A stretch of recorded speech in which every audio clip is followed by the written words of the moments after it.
सबसे पहले मैं अपनी तरफ से स्वागत करना चाहता हूं और धन्यवाद भी करना चाहता हूं हमारे मुख्य अतिथि श्रीमान दत्ता जी का, जो कि बहुत बड़े रक्तवीर हैं और देश भर में एक मुहिम चलाए हुए हैं रक्तदान के लिए।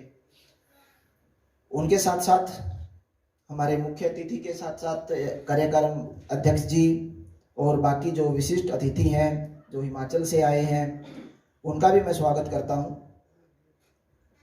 अभी अभी हमारे बीच पधार रहे हैं श्रीमान अब्दुल सत्तार जी, जो कि पंजाब से हैं, मैं उनका भी स्वागत करता हूं।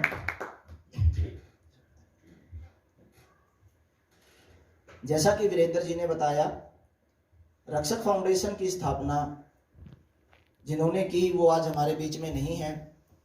सूबेदार शहीद कप्तान सिंह, जो उनकी सोच थी उसको हम आगे बढ़ाने की कोशिश कर रहे हैं और रक्षक फाउंडेशन को पंजीकृत करवाने में, बेहतरीन तरीके से स्थापित करने में सबसे अहम रोल विकास लूथरा जी का था। वो भी अब आज के समय हमारे बीच नहीं है। किडनी पेशेंट थे, काफ़ी टाइम से किडनियों की समस्या से वो जूझ रहे थे और आखिरकार 12 अक्टूबर 2021 को वो हमें छोड़कर चले गए। तो उन्होंने जो हमें रास्ता दिखाया, उस पर जिनों पर चलते हुए हम कोशिश कर रहे हैं कि दिन ब दिन बेहतर करें और आगे तक संस्था को लेकर जाएं। ज़्यादा समय न लेते हुए मैं बताना चाहूँगा कि रक्षक फाउंडेशन स्पेशली अपने जो शहीद सैनिक हैं उनके परिवारों के लिए, आज के समय में जो वर्तमान में सीमा पर अपनी सुरक्षा के लिए अपनी जान की बाजी लगा रहे हैं, उन सैनिकों के लिए, उनके परिवारों के लिए, उनके अधिकारों के लिए हम कार्य कर रहे हैं। इसमें मुख्यतः हम, जैसे कोई भी सैनिक अपने शहीद हो जाते हैं तो सरकार कई तरह की घोषणाएं करती है कि हम आपको ये आर्थिक सहायता देंगे, किसी परिवार के सदस्य को नौकरी देंगे, किसी जगह पे कोई ज़मीन दे देते हैं। तो इस तरह से करके पता नहीं क्या क्या घोषणाएं करते हैं, क्योंकि सरकारें हैं, वायदे तो करती हैं लेकिन निभाती नहीं हैं। तो वो समस्या बाद में बहुत बड़ी हो जाती है और जो उस शहीद सैनिक के परिवार वाले हैं वो दर बदर भटकते रहते हैं अपने उन अधिकारों को पाने के लिए, और इस लालसा में रहते हैं कि शायद हमने जो खोया है, किसी ने अपना बेटा खोया है, किसी ने अपना पति खोया है, किसी के बच्चे के सर के ऊपर से उनके बाप का साया उठा है, तो सरकार कुछ मदद करे, लेकिन घुमा फिरा के वर्षों लग जाते हैं उन्हें कुछ थोड़ा बहुत पाने के लिए। हम एक कोशिश कर रहे हैं कि रक्षक फाउंडेशन के मंच के माध्यम से हम सरकार और उस परिवार के बीच में एक माध्यम बनकर जो भी संभव तरीके हो सकते हैं उनसे हम उनकी मदद करें। साथ के साथ सरकार ने एक बड़ा ही अजीब भेदभाव कर रखा है हमारे सैनिकों के बीच। असल में हमारी जो मुख्य 3 सेनाएं हैं, थल सेना, वायु सेना और जल सेना, इनके साथ साथ हमारी अर्धसैनिक बल भी हैं, जो कि हमारी सेनाओं का एक महत्वपूर्ण अंग है और जिन्हें हम प्रथम लाइन बोलते हैं, जो कि पहली गोली का सामना वो अर्धसैनिक बल करते हैं। लेकिन अगर वो अर्धसैनिक बल का सैनिक सीमा पर या किसी भी लड़ाई में अपनी जान गंवा देता है तो उसको सरकार शहीद नहीं मानती। उसके अलावा अगर वो अर्धसैनिक बल का जवान नहीं है तो वो शहीद है। ये एक बहुत ही बड़ी लड़ाई है और इसके प्रति मतलब हमें दुख होता है कि देशवासियों को इस बारे में पता ही नहीं है। एक्चुअल में अगर देखा जाए तो हमें ज्यादातर को तो यही नहीं पता कि सैनिक बल है कौन कौन से और एक्चुअल में उनके कार्य क्या है और सरकार किसको क्या सुविधाएं देती है। हम सब यही सोचते हैं कि जो भी सैनिक अपनी जान गंवा रहा है वो शहीद है। जैसे कि गलवान घाटी में अपने जवान शहीद हुए थे, अभी जो पिछले साल कोरोना समय में, उससे पहले जो पुलवामा अटैक में शहीद हुए थे, लेकिन सरकार उन्हें शहीद का दर्जा नहीं देती। ये भी रक्षक फाउंडेशन की एक बहुत बड़ी लड़ाई है, जो कि रक्षक फाउंडेशन के साथ जो सदस्य जुड़े हुए हैं देश भर में, उनके सहयोग से, उनके माध्यम से हम जहां जहां से हमें इस बारे में जानकारी मिलती है कोशिश कर रहे हैं कि उनकी इस लड़ाई को हम आगे लेके जाएं। तीसरा एक मेन मुद्दा पेंशन का। 2004 के बाद जो भी सैनिक हमारे भर्ती होते हैं, अर्धसैनिक बलों के स्पेशली, उनको अगर रिटायरमेंट जब मिलती है तो उन सैनिकों को पेंशन नहीं मिलती। जबकि 2004 से पहले कोई भी कर्मचारी रहा हो उनको मिलती थी, लेकिन 2004 के बाद ये बंद कर दी गई है। लेकिन जो हमारे नेता हैं वो पेंशन भी लेते हैं, और एक नहीं 4-4 5-5 पेंशन लेते हैं। एक बार इलेक्शन लड़ा और अगर एक दिन के लिए वो MP MLA कुछ रहे तो उनको पेंशन डेफिनेटली वो श्योर है। लेकिन जो सैनिक सीमा पर लड़ रहे हैं, अपनी जान गंवा रहे हैं, उन्हें उसका कोई फायदा नहीं मिलता है। वो ऐसे ही शेयर मार्केट के ऊपर आधारित हैं, क्योंकि 2004 के बाद पुरानी पेंशन बंद करके NPS लागू किया गया है, और NPS के तहत जो भी पैसा कटता है वो सारा शेयर मार्केट के हिसाब से ही रिटायरमेंट के बाद किसी कर्मचारी को मिलता है। उसके आधार पर अभी जैसे जो निकट समय में कुछ सरकारी कर्मचारी रिटायर हुए थे, उनमें जो 55,000 जिनकी बेसिक सैलरी होती थी, उनकी पेंशन आप शायद यकीन नहीं करेंगे 2350 रुपये, 2650 रुपये, 2500 रुपये महीना ये उनको पेंशन मिलती थी, जो 55,000 रुपये महीना सैलरी पाते थे।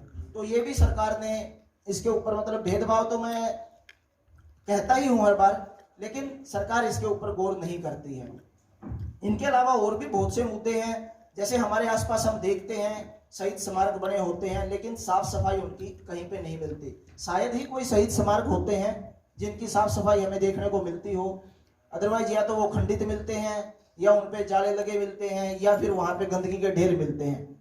और हम और आप उस चीज को देखते हैं और इग्नोर कर देते हैं, हमें ऐसा लगता है ये कुछ है ही नहीं, जबकि उन्होंने हमारे लिए ही अपनी जान गंवाई है। वो सीमा पर लड़ रहे हैं, उन्होंने जान गंवाई है, या जो आज के टाइम सीमा पर खड़े होके अपनी मौत का इंतजार कर रहे हैं, मैं यही कहूंगा, क्योंकि जो सीमा पर खड़े हैं उन्हें ये नहीं पता कि किस पल कहां से कौन सी गोली आकर उन्हें लग जाए। तो और उनके अगर स्मारक के साथ ये हाल होता है तो थोड़ा दुख होता है ये चीजें देख के। इसके अलावा ये तो सब चीजें स्वाभाविक हैं ही हैं, लेकिन जो सैनिक सीमा पर इस टाइम पे हैं, उनके बाद वो देश की सुरक्षा कर रहे हैं, लेकिन उनके घर परिवार वालों को क्या क्या समस्याओं का सामना करना पड़ता है, इन चीज की तरफ हमारा ध्यान बिल्कुल भी नहीं जाता। भाई वो एक सैनिक के परिवार वाले हैं, अच्छा ही होगा उनका जीवन। अभी भरतपुर में एक 4 दिन पहले का ही मामला आया है, हालांकि मामला बहुत पुराना है, लेकिन उजागर 4 दिन पहले हुआ है।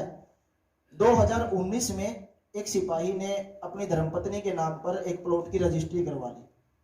अब बीवी बच्चे घर पे हैं और वो उस देश की रक्षा कर रहे हैं, तो पीछे से किसी दबंग टाइप आदमी ने, या जो ये सोचते हैं भाई वो तो बॉर्डर पे है क्या ही कर देगा, उनके उस प्लॉट पे, उस जमीन पे कब्जा कर लिया।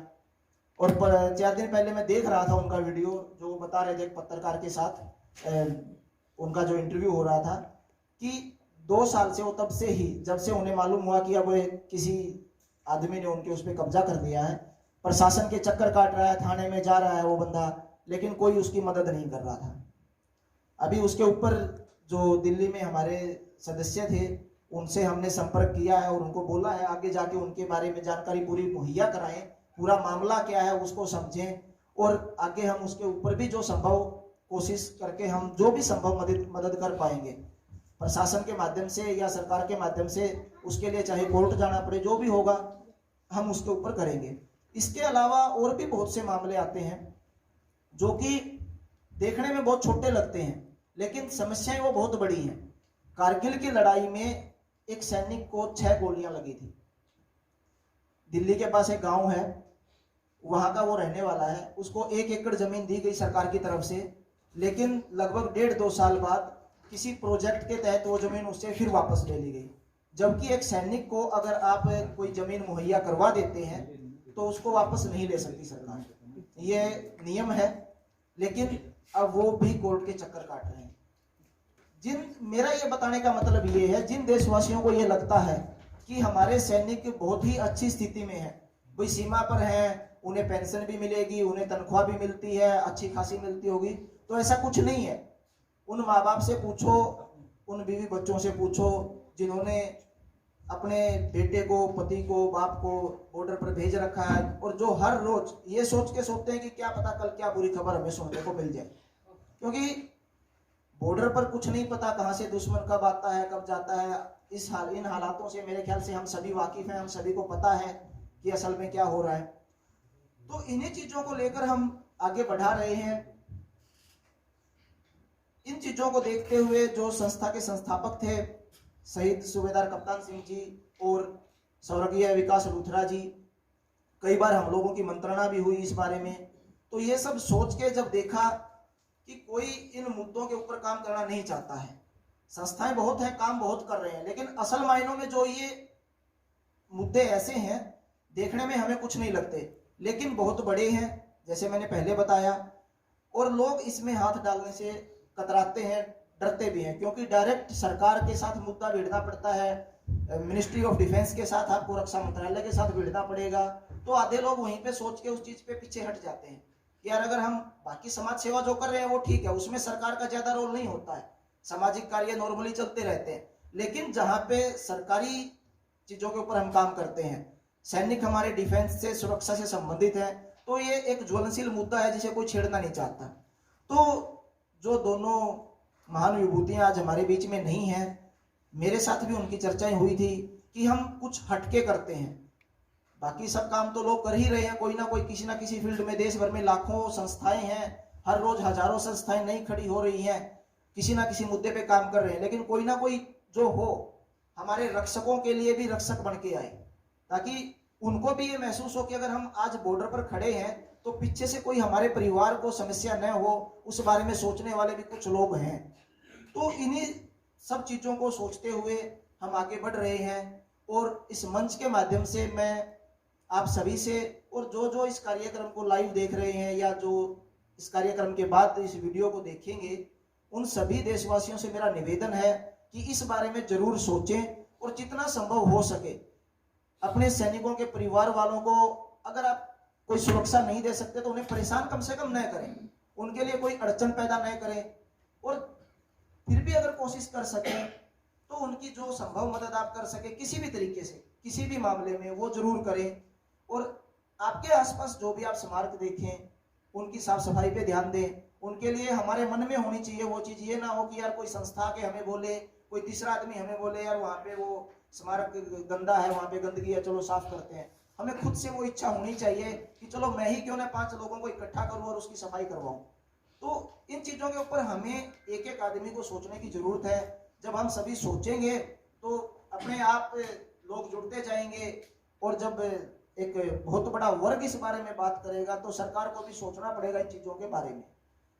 इन्हीं के साथ साथ काफी स्वतंत्रता सेनानी भी हमारे हैं जो गुमनाम हो चुके हैं, जिनके ऊपर ध्यान तो देना दूर की बात है, हम और आप शायद जानते ही नहीं है। कुछ ऐसे स्वतंत्रता सेनानी रहे हैं जिनके बारे में हम जानते ही नहीं है कि वो भी थे। तो ये जानकारियां हमें जुटानी होंगी, हमें इनके ऊपर कार्य करना होगा।